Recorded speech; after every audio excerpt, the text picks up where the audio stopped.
derechos más preciados en una sociedad democrática y liberal, dicho en el sentido en que el liberalismo se expresa en Europa, es el derecho de la agremiación.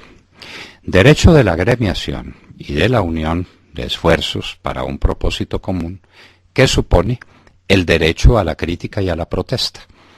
Alguien llamó, un pensador francés llamado Joseph Folliet, llamó a la protesta la sagrada función de la protesta. Porque un país no se nutre de voces unánimes. Cuando hay unanimidad hay que sospechar de que alguna cosa anda mal. El mundo de la política se mueve sobre la base de las contradicciones. Y de las contradicciones suele surgir, y es lo que se espera que surja, una posición intermedia sabia. Nunca las posiciones radicales, nunca la exaltación de valores esenciales pero extremos configuraron la virtud. Siempre se habla de la virtud del justo medio. ¿Cómo se consigue el justo medio en las cosas? Ponderando fuerzas, oyendo al uno y escuchando al otro. Cada uno tiene puntos de vista sobre los asuntos y de eso termina haciéndose una síntesis. Síntesis superior que congrega el interés de los ciudadanos, que congrega los propósitos para los cuales existe la unidad estatal, para los cuales existe la patria. El derecho de agremiación es un derecho fundamental y esencial, garantizado expresamente en la Constitución Política de Colombia. Y los gremios no se justifican sino en la medida en la que defienden a los agremiados, en que defienden un punto de vista. Y las políticas estatales que se hacen alrededor de ese gremio, de esa asociación, de ese tipo de actividad, esa es la función de los gremios. Por eso preocupa tanto cuando el Estado se toma un gremio y lo pone a su servicio, porque sencillamente lo castra. Un gremio estatizado es un gremio castrado.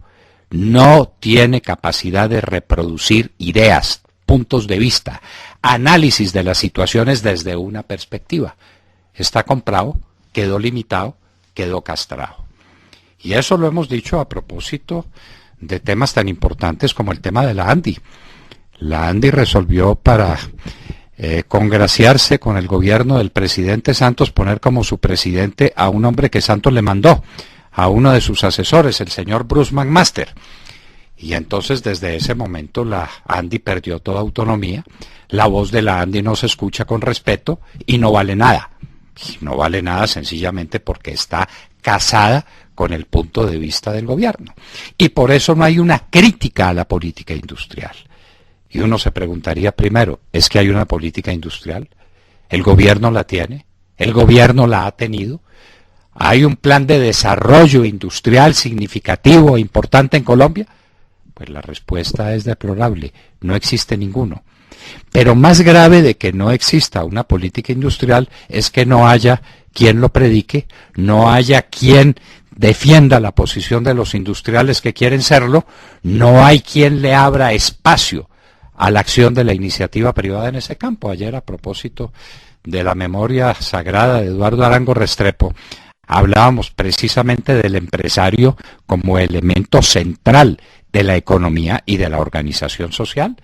Pero para que el empresario pueda desarrollar su tarea, necesita un conjunto de garantías que alguien las tiene que defender. El empresario está demasiado ocupado en su empresa para tener que librar también las batallas por la supervivencia de la empresa. Para eso existen los gremios, para eso existen las asociaciones, para eso se suman esfuerzos. Pues este gobierno ha dado en la idea, dentro de una concepción bonapartista de la sociedad colombiana, de eliminar la capacidad de protesta de los gremios.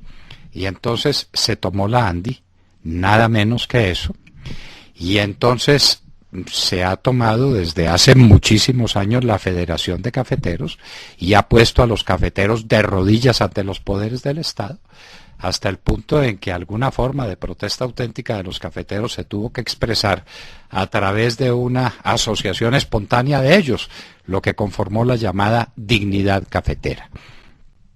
El Estado es así, el Estado bonapartista, el Estado juanpista es así, elimina el derecho a la protesta.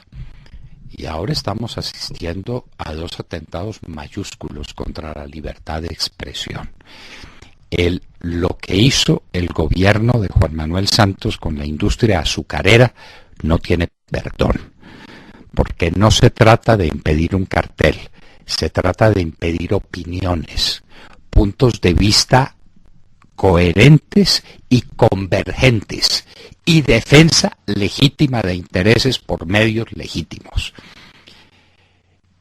Eso tiene una gravedad excepcional. Y para eso Santos puso al muchachito al Robledo a que desarrollara una tarea sencillamente siniestra, la de darle un golpe mortal a la industria azucarera, porque gremialmente no le estaba respondiendo a sus intereses políticos. Santos resolvió que los ingenios eran enemigos políticos suyos y resolvió golpearlos, sin entender, por ejemplo, que en el golpe a los ingenios azucareros se lleva también la industria panelera, y con la industria panelera se lleva de calle medio país. Pero eso no le importa, eso no le interesa.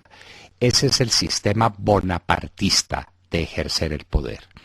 Y ahora termina esta ráfaga de ametralladora contra los intereses de la asociación y de la agremiación y contra el derecho a la opinión libre y a la protesta en lo que está haciendo contra Fedegan.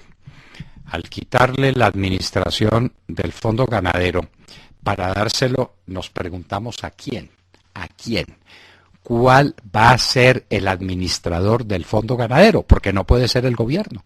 En ese momento le quita toda legitimidad al sistema parafiscal y convierte esas contribuciones de los ganaderos en unos impuestos. Para que sean contribuciones parafiscales se necesita que el gremio mismo, la organización mismo, los ganaderos manejen los asuntos.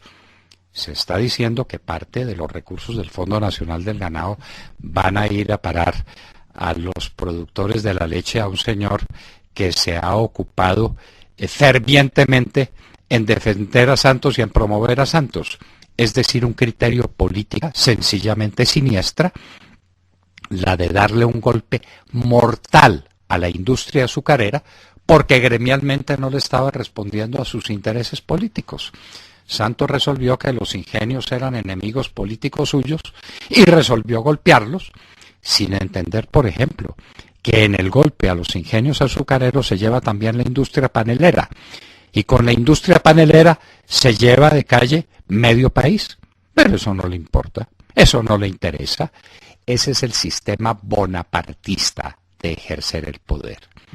Y ahora termina esta ráfaga de ametralladora contra los intereses de la asociación y de la agremiación y contra el derecho a la opinión libre y a la protesta en lo que está haciendo contra Fedegan. Al quitarle la administración del Fondo Ganadero para dárselo, nos preguntamos ¿a quién? ¿A quién? ¿Cuál va a ser el administrador del Fondo Ganadero? Porque no puede ser el gobierno. En ese momento le quita toda legitimidad al sistema parafiscal y convierte esas contribuciones de los ganaderos en unos impuestos. Para que sean contribuciones parafiscales se necesita que el gremio mismo, la organización mismo, los ganaderos manejen los asuntos.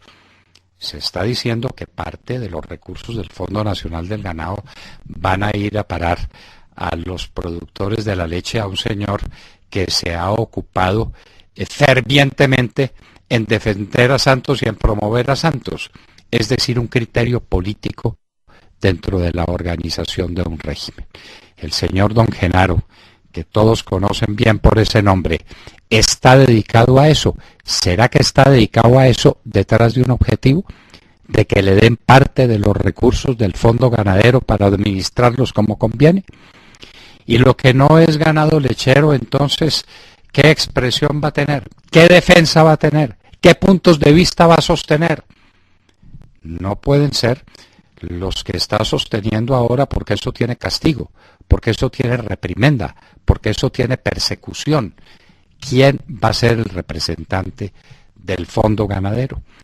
Una pregunta estremecedora para una respuesta muy difícil.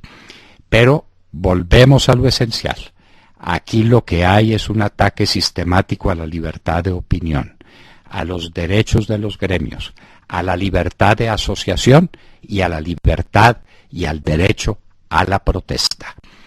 Y esos son los pilares esenciales sobre los que se edifica la democracia. Aquí estamos sacrificando definitivamente la democracia. ¿Será ese el camino que se le está pavimentando a las FARC para que lleguen a dominar el país?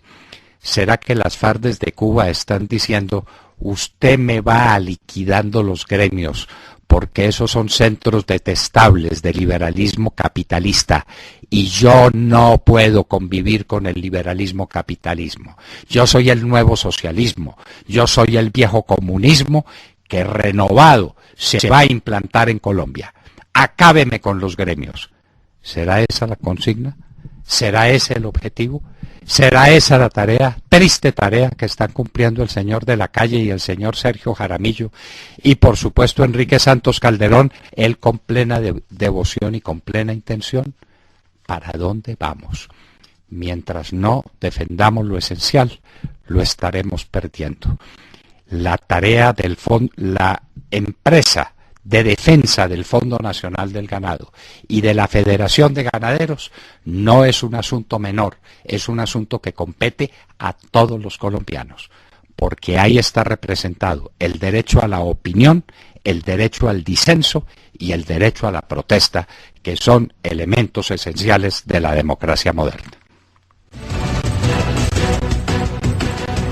Acaban de escuchar el editorial del doctor Fernando Londoño en La Hora de la Verdad en Radio Red a las 7 de la mañana, 21 minutos.